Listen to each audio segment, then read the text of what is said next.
saw you, walking down a white road lined by palm trees, a shell in your hand. You held it to your ear, listening to music that didn't reach me. You were smiling, and by the way you started to move, it must have been salsa. Every day, a little matter, but still almost harmless.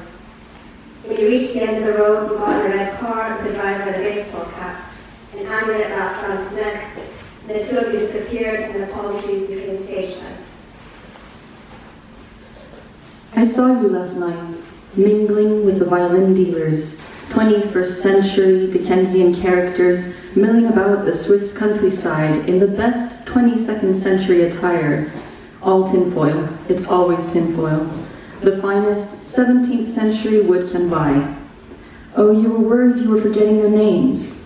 I told you it's okay, they can't hear you anyway. You asked me why, I confirmed D, all of the above. I saw you last night.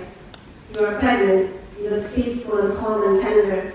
And even though I didn't know if it was my child, I also felt peaceful and calm and tender.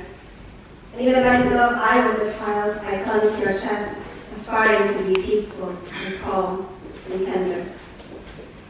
I saw you last night, biting my neck, and not in a good way. A lamprey attached to that soft slope, where the head connects to the spine, your perfectly circular serrated mouth fastened to the delicate dip, the occipital bone. Did you want my marrow, or matter, or something else entirely? What were you looking to suck out? You are not very nice, you know. What am I supposed to do with that? I saw you, walking in a crowd, everyone going the same direction, slowly holding signs, black marker on colored paper, showing their most secret hopes, everyone, with serious faces. When you smiled, and took out a guitar and played, and at first they looked nervous. Then they took hold of someone beside them and started dancing. Everyone started dancing. And what you sang about was rats.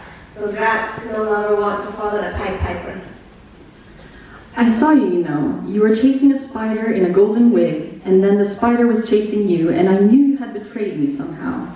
Don't ask me how, I just knew someone whispered in the stairwell she could not have pulled off that performance, the spider singing at the wedding, all Frank Sinatra-like, white cat stacked purring up a symphony, her gaze scanning the tables for something. If she wasn't hiding something, there's always something hidden, something concealed I cannot find.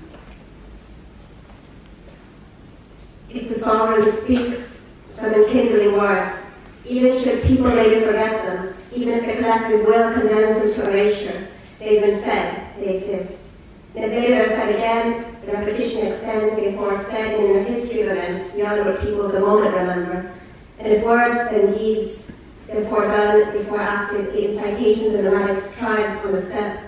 Amnesia is not a major theme of political thought, but frankly, amnesia is the way society remains sane. Memory, yes, but frankly, too much memory leads to madness. Frankly, so amnesia is what gets one unstuck and able to paint or write or flood again into the public square, but the foregone lingers on, very muddle.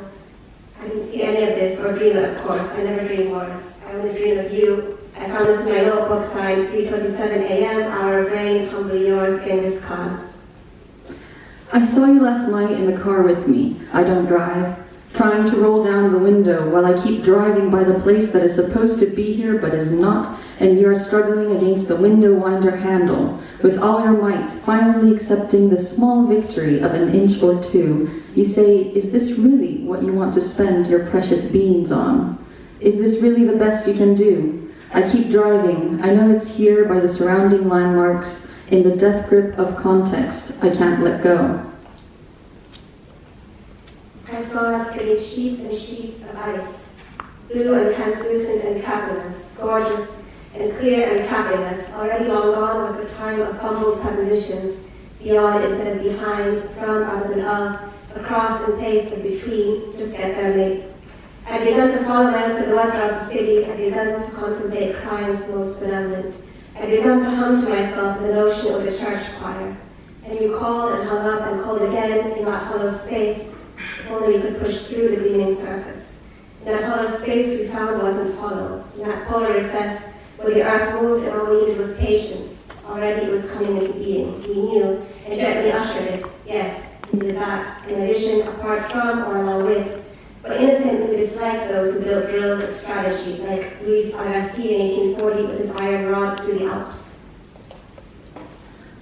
I saw you, Jess, weaving a basket. You said, this is for the revolution. It must be tightly woven to hold all the dreams, every little bulb of ideology smoothened out. It must hold and not break, but not hold too much.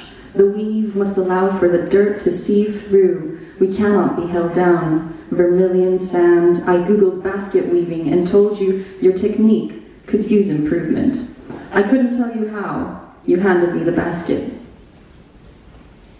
I saw you listening to a sheen, narrating the story of a woman queued up, ever so quiet, in the guillotine. She imagined her own death so many times, the secret miracle occurred, and although awful to her head, she lived on in her recall as narrated by this machine, built centuries later in the stone of cell walls. For many an hour, the walls had listened to her talk in her sleep. Yes, I saw you, but not for long. It wasn't the time for seeing. The dream held us tight, ever so tightly.